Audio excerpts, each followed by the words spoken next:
Before we get started, I want to thank Abyss for sending this out for a review. They, of course, like always, are not paying, asking, or otherwise trying to influence my review in any way, good or bad. All thoughts and opinions are my own. Hey, what's up, guys? My name is Josh, and welcome to the review, finally, of the Diana V2. Now, I haven't actually had this headphone for very long, but I say finally because I've been very, very excited to talk about this headphone. This has quickly reached probably top 2 for favorite headphone of all time. I think this is an incredible headphone in many, many ways. So first thing I want to briefly mention is the price. This is a premium headphone, right? This is a $3,000 headphone. It's definitely not cheap, but part of the reason why it costs as much as it does is because a headphone like this is literally among the best headphones on the planet. And the price is reflected not just because they set some arbitrary price, but because of the amount of research and development and the materials that go into this. Now, the reason why I'm talking about the materials is because, simply put, this is the best headphone construction you can purchase for $3,000. Period. And it's really all because of an immense attention to certain details. Now, for a couple of examples, the headband extension here is not a normal ball and spring system that you see on so many other headphones or any sort of tension system. It is actually completely stepped down with magnets. Now, it's also small things that an outside viewer may not fully appreciate, but an owner will really love. On the inside of that extension, you'll see the Diana branding, but you'll also see a very small American flag. And that's because these are very proudly made in the USA. And as an American, I am very happy to have something like this represent the best of the headphones coming out of here. Now, there's other things like the 4 screws on the inside of the actual chassis on either side are actually the mounting guides for the pads that magnetically get placed on there. Now, this whole headphone, including things like the headband extension and the pad system, they feel very industrial. They don't feel like a normal luxury headphone experience. Now, a good comparison here might be the Meze Empyrean. That headphone is going to have a magnet pad structure as well, and that feels nice, but it doesn't feel like this. Now, inside the chassis, you'll find something that is very, very strange for a lot of planar headphones, which is going to be the actual magnet structure. I'm not sure if you can see it there, kind of a thin disc. This magnet is all one piece. So unlike most other planars, which use bars of magnets kind of attached to some sort of chassis or frame, the V2 and the Phi, and I believe the 1266, are just one giant disc that gets machined lines cut through it. But this results in a very, very strong magnet and a very unique magnet. Now, I do want to ask Abyss a question here. Everything on this headphone it's intentional. The entire build, you can tell it's intentional. In fact, I believe that the reason why the headphone doesn't swivel, which normally I would want to see, but I think the reason why they don't make it swivel is to actually reduce the amount of potential failing components in the system. So with the idea of everything being intentional, I wonder why the magnets are at a 45-degree angle in terms of the slots. Most other slots on planars are a 90-degree horizontal line. So I'm curious if there's an actual benefit to having them in this direction. I'm gonna go with that there probably is, but I don't know if they'd tell me why. But I'm curious about it. Now, on the build, one of the strange things about this is that it seems like certain things mattered a lot to the design team, but then other things didn't matter as much.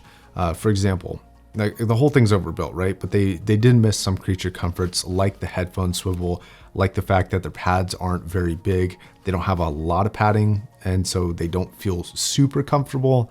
They're not uncomfortable for me, but they're not a comfortable headphone by any means. It also has like a lack of padding on the top headband. These are just some sort of strange design elements that perhaps they can maybe include in future generations.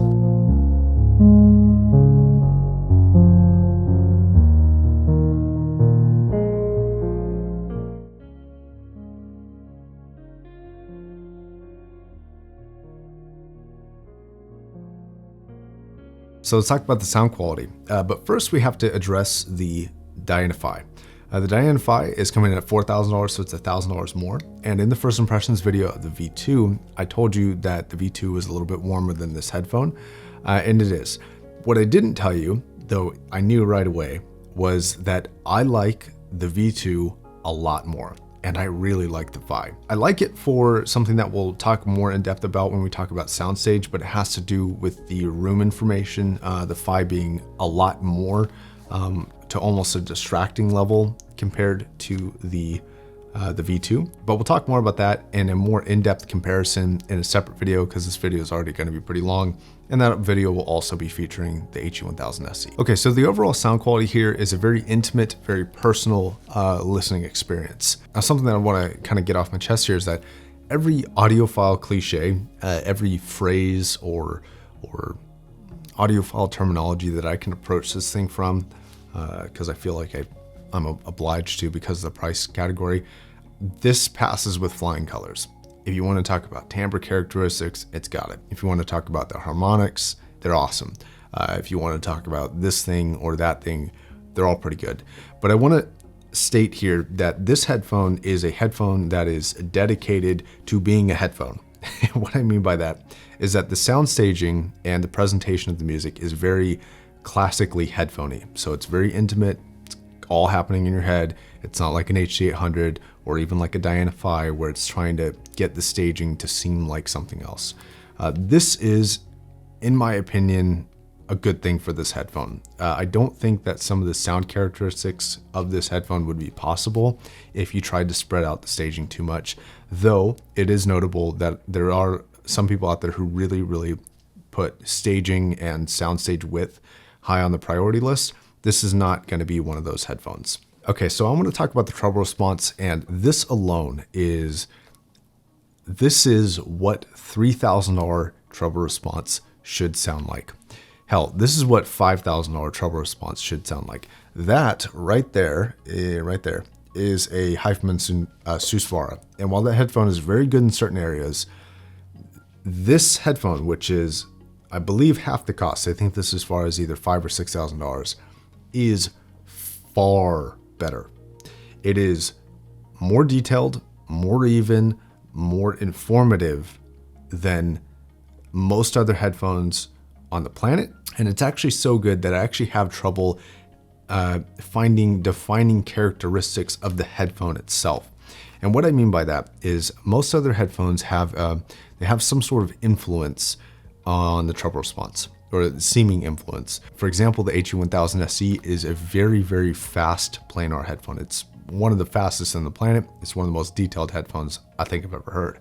But it has a little bit of a metallic twang or a tinge to it that it affects the timbre characteristics. Or something like the Meze Empyrean that we talked about.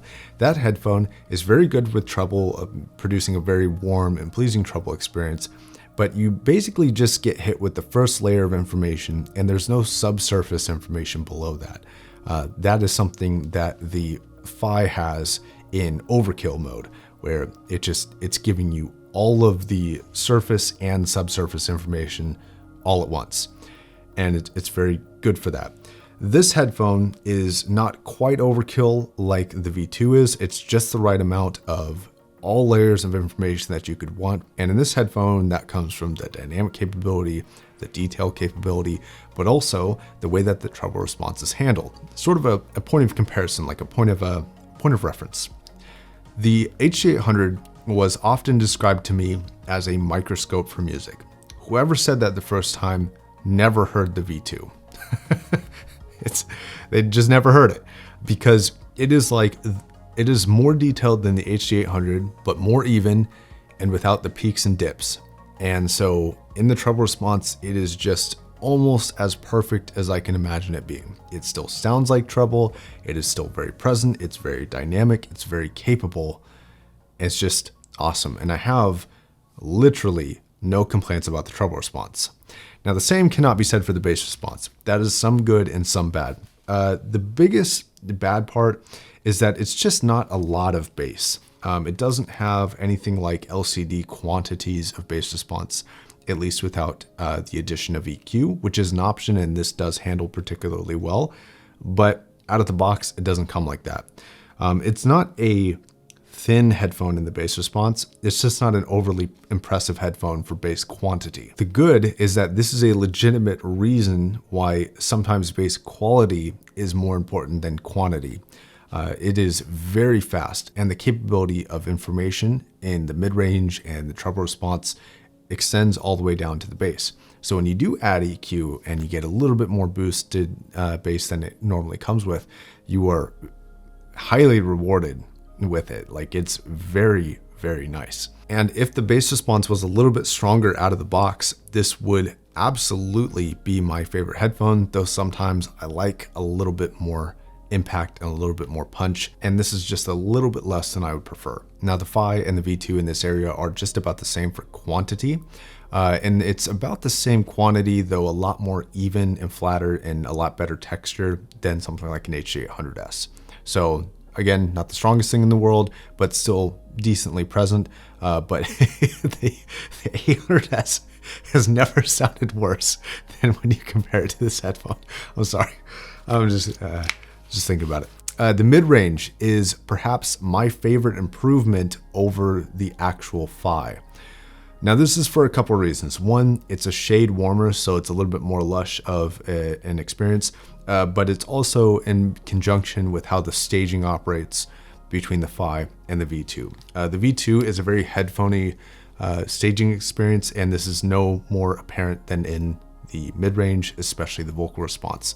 It's very, very close, very tight, very detailed, and very confined to kind of the center of your head. And when I'm listening to headphones, that's actually something that I really like. I don't like a far out stage because it often seems artificial and is very rarely done well. There are a couple exceptions to that. Like, I think the Aria is a good example of really good mid-range performance that has staging and scale to it. But for the most part, on average, I think I actually prefer a sound of this over many other headphones that are a little bit wider. This is almost to the level of like an HD600. It's not quite that close, but it's fairly intimate. Now, regarding those audiophile terms that I was talking about, this is where things like instruments like piano and guitar and drums, that's where you really start to see the benefit of the harmonic reproduction or the lack of influence on the harmonic reproduction of the treble response and the mid-range on this headphone. It sounds very,